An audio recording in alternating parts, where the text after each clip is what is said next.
오늘도 살아 역사하신 하나님이 우리 가운데 함께 하심을 믿습니다. 이 예배를 주관하시고 우리 안에 있는 걱정과 근심과 염려와 불안을 물러가게 하시고 하늘의 위로와 평강을 우리에게 허락해 주실 줄 믿습니다. 특별히 이번 한 주간 설 명절이 있는 주간인데 오가는 모든 발걸음을 주님께서 인도하여 주시고 또한 만나는 사람들 속에 그리스도의 향기를, 하나님의 그 평강을 전할 수 있는 여러분 모두가 되시기를 주의 이름으로 간절히 축원합니다. 자, 올해 오늘이 교회 표는요, 주보식의 화목한 교회입니다. 지지난주에도 이 본문의 말씀을 전했고 오늘도 이 본문의 말씀을 함께 나누기를 원합니다. AD 55년경에 바울은요, 3년간 에베소 교회에서 목회를 마치고 사역을 마치고 드로아라고 하는 곳으로 전도 여행을 떠나게 됩니다. 거기서 계획은 디도를 만나기를 원했습니다. 그러나 만나지를 못했습니다. 이후에 마게도냐 어느 도시에서 디도를 만나고 그리고 이제 고린도 교회 상황을 듣게 됩니다. 이전보다 더 성숙해졌다라고 하는 얘기를 들었을 때 이 사도 바울의 마음은 기뻤습니다.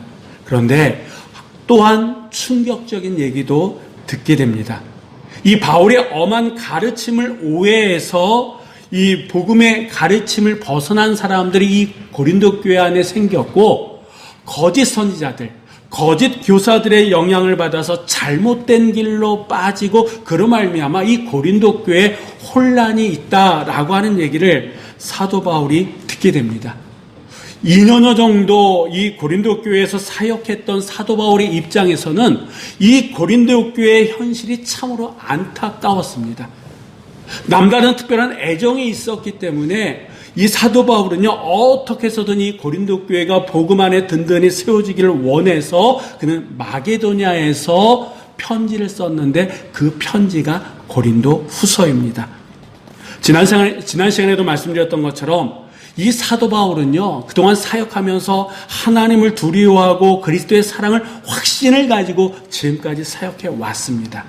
그렇기 때문에 이 고린도 교회 현실이 너무도 가슴이 아팠고 그래서 혼란 가운데 있는 이 고린도 교회를 향해서 이 사도 바울은요, 정말 간절한 마음으로 너희는 하나님과 화목하라 라고 하는 이 메시지를 줍니다. 자, 우리 한번 다시 한번 20절의 말씀 우리 한번 다시 한번 읽도록 하겠습니다. 너희가 그리스도를 대신하여 사신이 되어 하나님이 우리를 통하여 너희를 공변하시는 것 같이 그리스도를 대신하여 간청하느니 너희는 하나님과 화목하라. 아멘. 여러분, 이 20절의 말씀에 이 사도 바울의 심정이 어땠는지 느껴지지 않습니까? 그러므로 우리가 그리스도를 대신하여 사신이 되어 자기뿐만 아니라 우리 모두가 그리스도의 사신이 되었다라고 하는 겁니다. 하나님은 우리를 통해 너희를 권면하는 것 같이 그리스도를 대신하여 간청하느니, 그리스도를 대신해서 간청한다 얘기합니다. 너희는 하나님과 화목하라. 여러분, 이 화목이라고 하는 말을 우리가 많이 알고 있습니다. 그리고 여러분의 기도 제목 가운데 우리의 가정이 화목하기 원합니다. 그런 기도 제목도 있어요. 근데 이 화목이라고 하는 이 말의 헬라어는요, 카탈락소라고 하는 이 말인데, 이 카탈락소라고 하는 이 말은요, 두 단어가 합성되어진 단어입니다. 하나는 카타, 뭐뭐 아래라고 하는 말과 알락소, 이전에 잘못된 것을 새롭게 바꾸다, 이런 뜻의 합성어다라고 하는 거예요.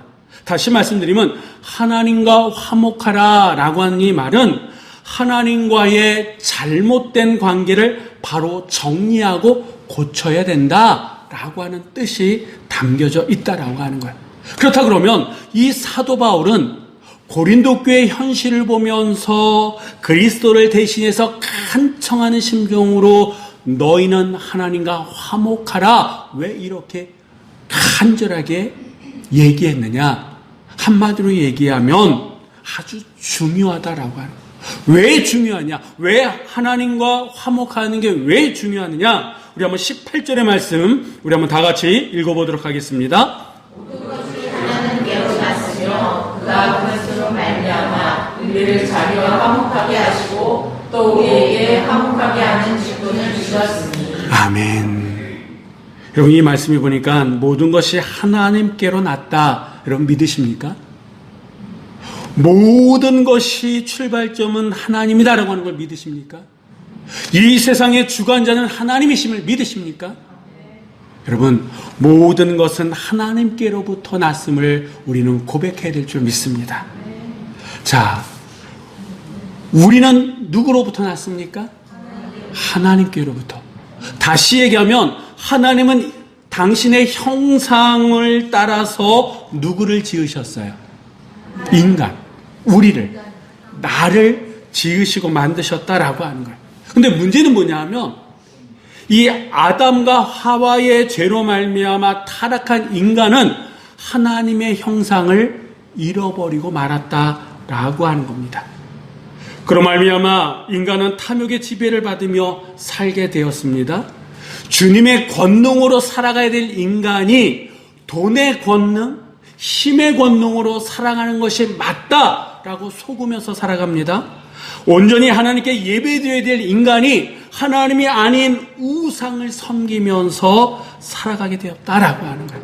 문제는 그렇게 살아가면 뭔가 달라지고 좋아져야 되는데 그 하나님을 버린 인생의 마지막은 뭡니까? 심판밖에 남지 않았다라고 하는 거예요. 그것을 알 인간들은요, 어떻게 해서든 하나님과 화목하려고 노력을 하고 애를 썼습니다. 율법을 지키고 의를 행하고 자기 나름대로 온갖 수양의 모습들을 갖춰나갔지만 어떻게 하나님과 화목하게 되었습니까? 아니요. 결코 그 누구도 하나님과 화목할 수 없고 그 모든 수고들이 헛수고였다는 거예요. 왜 그렇습니까? 성경은 우리에게 이렇게 말합니다. 로마서 3장 23절의 말씀 우리 한번 다 같이 읽어보도록 하겠습니다. 모든 사람이 죄를 범하였음에 하나님의 영광에 이르지 못하였니. 아멘. 성경은 뭐라고 얘기합니까? 어떤 인간도 하나님의 영광에 이를 수 없는 죄인들이었다라고 합니다. 죄인이었기 때문에 아무리 애를 써도 하나님과 화목할 수 없다라고 하는 거예요. 그것을 다시 한번 알게끔 하기 위해서 이제 더 이상 인간의 노력은 헛수고 그 어떤 노력도 하나님의 영광에 이르지 못하기 때문에 인간들은 낙심하고 말았다라고 하네요. 그래서 누가 움직이기 시작했습니까? 하나님께서 드디어 움직이기 시작했는데 어떤 방법을 통해서 움직이셨습니까? 그리스도를 통해서 화목의 은혜를 베푸셨다라고 하네요.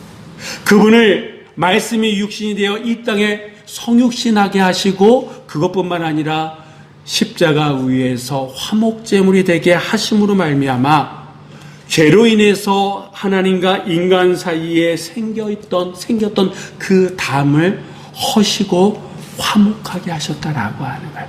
그러니까 이 화목하게 하는 것은 하나님의 뜻이며 하나님의 역사다라고 하는 거예요. 그렇기 때문에 우리는 화목해야 될 줄 믿습니다. 누구와? 하나님과.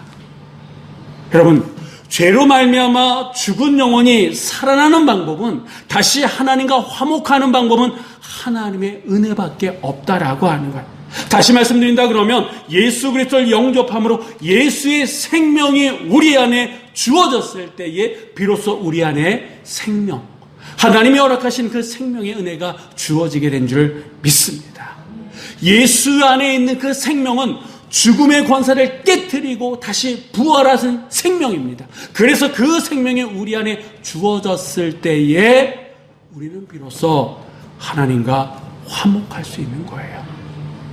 길이요 진리요 생명이 되신 예수 그리스도로 말미암아 우리는 하나님과 교제할 수 있는 그 길이, 그 기회가 주어졌음을 믿으시기 바랍니다.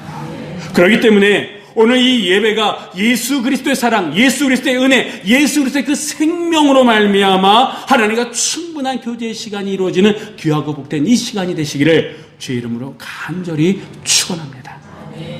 여러분, 우리가 하나님과 화목되기까지는 보이지 않는, 우리가 미처 느끼지 못했던 하나님의 큰 희생이 있었다라고 하는 거예요.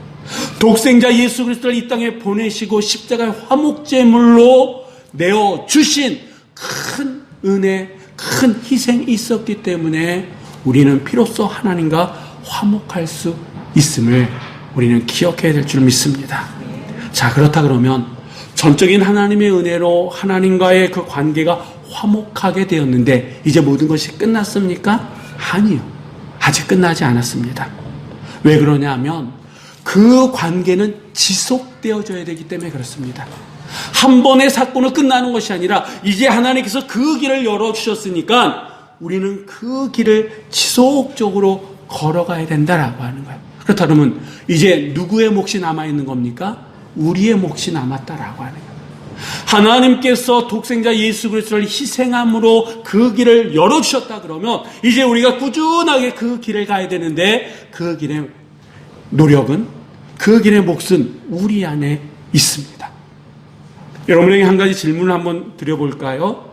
여러분 지금 하나님과 관계가 어떠하십니까? 친밀하십니까? 자, 왜 이런 질문을 드리냐면 관계는 오직 하나님의 은혜로 생겼다라고 해요. 다시 회복되어졌다라고 하는 거예요. 그렇다 그러면 그 관계가 이제 터졌는데 그러면 친밀함이라고 하는 것은 누구의 몫일까요? 우리의 몫이다라고 하는 거예요. 우리의 노력과 우리의 태도에 달려있다라고 하는 거예요. 그렇다 그러면 하나님과의 관계, 화목해진 예수 그리스도를 통해서 화목해진 그 관계를 지속적으로 이어갈 수 있는 가장 좋은 방법은 뭘까요? 저는 예배라고 말씀드리고 싶습니다. 예배보다 하나님과의 그 관계, 화목한 관계를 지속적으로 끌고 갈 수 있는 것은 그 어떤 것도 없다라고 저는 믿습니다. 왜냐하면 이 예배 안에는요, 기도가 있습니다. 이 예배 안에는요, 찬양이 있습니다. 이 예배 안에는요, 말씀이 있습니다. 이 예배 안에는 하나님의 모든 것을 담아내는 그릇이다라고 하는 거예요. 특별히 우리가 오늘 이 시간 주일에 예배를 드리고 있는데 특별한 장소에서 특별한 시간에 우리의 삶을 드리는 이 예배에서조차도 하나님을 온전히 만나지 못한다 그러면, 예수의 그 생명이 우리에게 온전히 이어지지 않는다 그러면 일상의 삶 속에서 하나님의 은혜를 우리가 충분히 누리면서 살아갈 수 있을까요? 그렇기 때문에 오늘 드려진 이 예배가 정말 중요하다라고 하는 거예요. 특별히 우리는 이 주일을 한 주간의 시작으로 고백합니다. 그 시작이 어떠하냐에 따라서 남은 일주일이 달라지는 거잖아요. 첫 단추를 어떻게 닫느냐에 따라서, 이 하느냐에 따라 그 매듭을 어떻게 짓느냐에 따라서 나머지 단추들이 달라지는, 순서가 달라지는 거 아니겠습니까? 오늘 이 시간 정말 하나님께 신령과 진정으로 드려지는 이 예배가 되시기를 주의 이름으로 간절히 축원합니다. 이 예배가 왜 하나님과의 관계를 지속적으로 이어가는 데 중요하느냐, 그것을 말씀해 주는 성경의 사건이 있습니다. 느헤미야 3장에 보면요, 예루살렘 성벽을 재건할 때에 가장 먼저 한 일이 있습니다. 그 일이 뭐냐면 성전에서 가장 가까운 문, 성전에 제물로 바쳐지는 동물들이 들어가는 그 문, 그 문을 양의 문, 양문이라고 얘기합니다. 그 양문을 제일 먼저 건축하게 됩니다. 이 양문 외에도 예루살렘에는요, 여러 문들이 있었습니다. 그럼에도 불구하고 이 느헤미야를 비롯해 이스라엘 사람들은요, 제일 먼저 양의 문, 양문을 건축했다라고 하는 거예요. 왜 그렇습니까? 이유가 있습니다. 모든 회복의 시작은 어디에 있다? 예배에 있다라고 하는 것을 이 느헤미야는 이스라엘 백성들에게 그 메시지를 던져주고 싶었던 거예요. 왜 그러냐면 이 느헤미야가 보기에 왜 자기 민족이 이방의 바벨론에 의해서 멸망당하고 포로로 끌려갔는지, 왜 이 하나님의 성전 예루살렘이 불에 타고 성벽이 무너져야 됐는지, 그 이유는 오직 한 가지다라고 하는 거예요. 예배에 있었다라고 하는 거예요. 예배가 무너지면서 삶이 무너지게 되고, 삶이 무너지니까 국력이 약해되고, 그래서 모든 것이 다 허물어졌다라고 하는 거예요. 물론 이 말에 대해서 이스라엘 백성들은 동의하지 않을 거예요. 왜? 하나님, 우리는 절기 때마다 하나님 앞에 예배드리지 않았습니까? 하루에 3번씩 그 성전에 올라가서 기도하고 정말 하나님 앞에 최선을 다해서 예배드리지 않았습니까? 라고 그들은 반문할 수 있어요. 그들은 정말 그렇게 예배드렸거든요. 근데 문제는 뭐냐 하면 하나님께 기쁨을 드리는 예배가 아니었다라고 하는, 그저 형식적으로 어쩔 수 없는 그런 예배였다라고 하는 거예요. 하나님은요, 중심을 보시는 하나님이시잖아요. 내가 오늘 이 자리에 앉아서 어떤 마음으로 예배드리는지 나는 모르지만, 저는 모르지만 하나님은 아시잖아요. 하나님은 그동안 이스라엘 백성들이 드렸던 그 예배가 당신에게 기쁨을 드릴 수 있는 예배가 아니었다라고 하네요. 그래서 당신은 이방의 사람들을 쓰셔서 성전을 흩어놓으셨다라고 하네요. 무너뜨리셨다라고 하네요. 다시 이 성전이 다시 신령과 진정으로 예배드리는, 하나님만을 바라볼 수 있는 그 예배의 성전이 되길 원하셨다라고 하네요.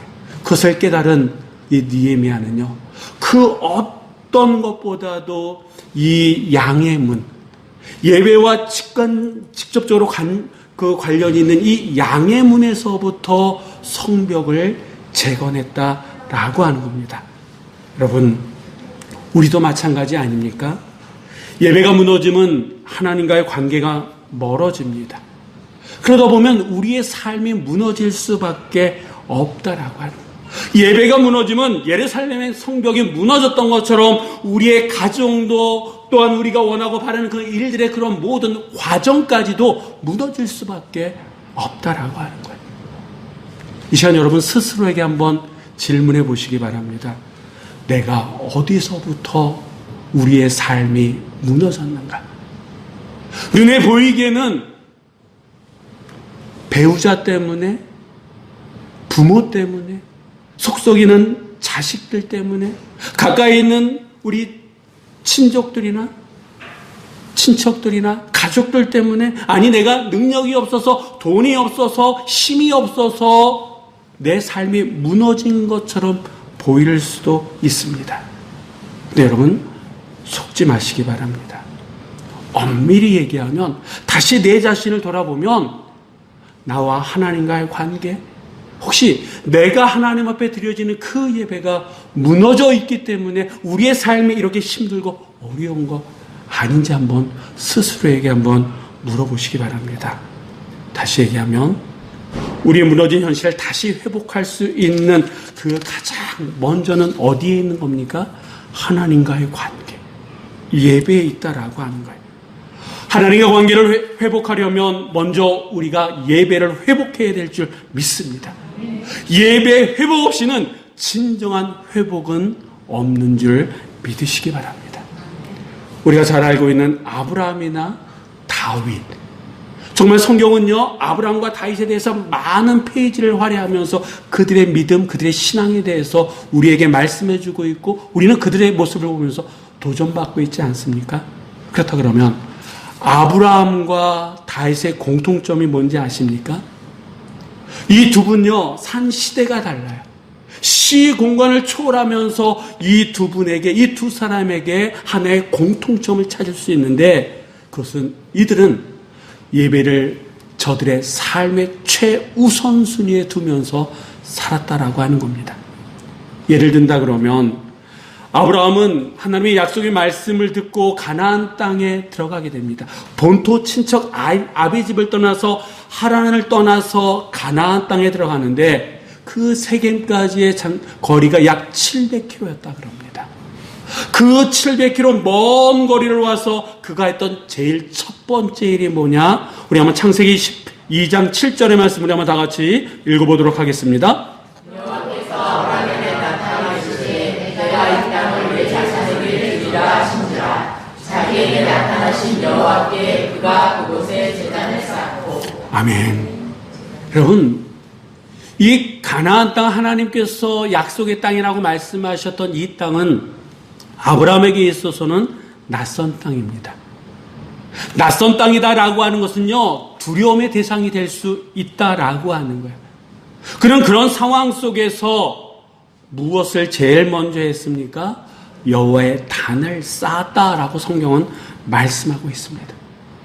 장막을 치거나 먹고 살 문제를 해결하려고 하는 것이 아니라 제일 먼저 그가 했던 일은 하나님 앞에 단을 쌓은 일이에요. 우리식으로 얘기하면 뭘 드린 겁니까? 예배를 드렸다라고 하는 거예요. 이뿐만이 아니라 그는 기근 때에 애굽에 들어가게 됩니다. 그리고 그가 애굽에서 나왔을 때에 아브라함은요, 처음으로 단을 쌓은 그곳에서 여호와의 이름을 불렀습니다. 다시 얘기하면 예배드렸다라고 하는 거예요. 뿐만 아니라 조카 롯과도 헤어진 이후에 그가 헤브론으로 삶의 터전을 옮겼을 때에 그가 했던 제일 처음으로 했던 일 또한 단을 쌓는 일이었다라고 하는 거예요. 여러분, 아브라함은 어떤 사람입니까? 예배의 사람이었다라고 하는 거예요. 그래서 그가 지나간 자리에는 뭐가 있었습니까? 제단이 있었다라고 하는 거예요. 예배의 흔적들이 있었다라고 하는 거예요. 오늘 이 시간 우리 모두도 아브라함처럼 예배의 사람으로 살아가시기를, 결단하시기를 주의 이름으로 부탁을 드립니다. 또한 여러분이 지나간 그 자리에는 예배의 흔적들이 남을 수 있는 삶을 살아내시는 여러분 모두가 되시기를 주의 이름으로 간절히 축원합니다.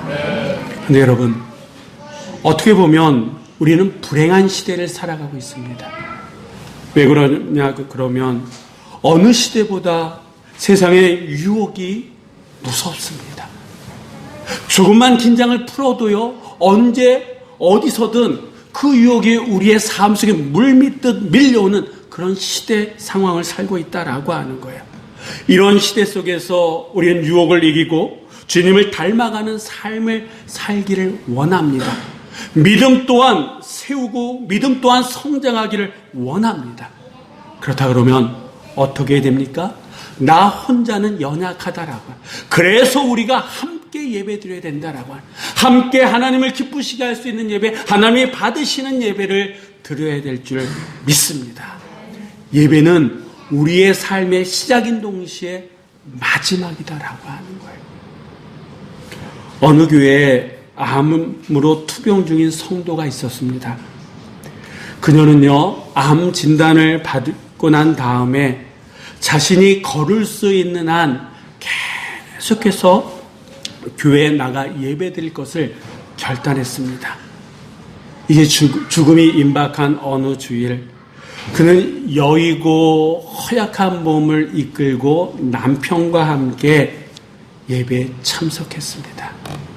그때 그 교회에서 불렀던 찬송이 손을 높이 들고 주를 찬양, 이 찬송이었어요. 정말 연약했기에, 앙상했기에, 그래도 그녀는 힘을 다해서 손을 들고 찬양했습니다.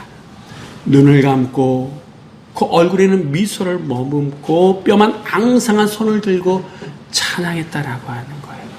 그런데 그 예배가 이분의 마지막 예배였습니다. 이 예배를 지켜본 성도들은요, 성도의 삶 속에서 예배가 얼마나 중요한지를 깨달았다 그럽니다. 예배드리며 마지막 숨을 거두는 것이 얼마나 아름다운 것인지를 깨달았다 그래요. 그리고 자신들도 그 예배가 마지막 예배가 될 수 있다라고 하는 것을 절실하게 느꼈다 그럽니다. 여러분, 그런 일이 있어서는 안 되겠지만 오늘 드려지는 이 예배가 우리의 삶의 마지막 예배가 될 수 있는 것도 아니겠습니까? 하나님 앞에 섰을 때 너의 마지막 예배가 어떠했느냐고 물어봤을 때, 하나님, 저는 신령과 진정으로 하나님을 기쁘시게 하는 예배를 드렸습니다 라고 고백해야 되지 않겠습니까?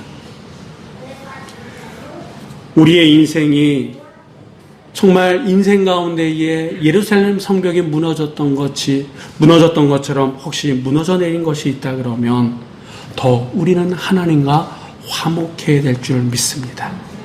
그 화목의 시작은 바로 예배에서부터 시작되어짐을 믿으시기 바랍니다. 예배의 구경꾼이 아니라 신령과 진정으로 우리의 삶을 드릴 수 있는 그런 예배자가 되시기를 다시 한번 부탁을 드립니다. 여러분, 혹 우리 가운데는 한 가정에 가장이 있고 크던 작던 그 기업을 운영하는 분들도 계십니다. 저처럼 목회자도 있습니다. 우리가 어느 위치에 있든지 우리에게 있어서 예배 자리만큼 중요한 것은 없는 줄 믿습니다. 특별히 여러분, 담임 목사의 예배가, 담임 목사가 집례하고 담임 목사의 삶 속의 예배가 무너지면 그 교회에서 드려지는 예배가 어떻겠습니까?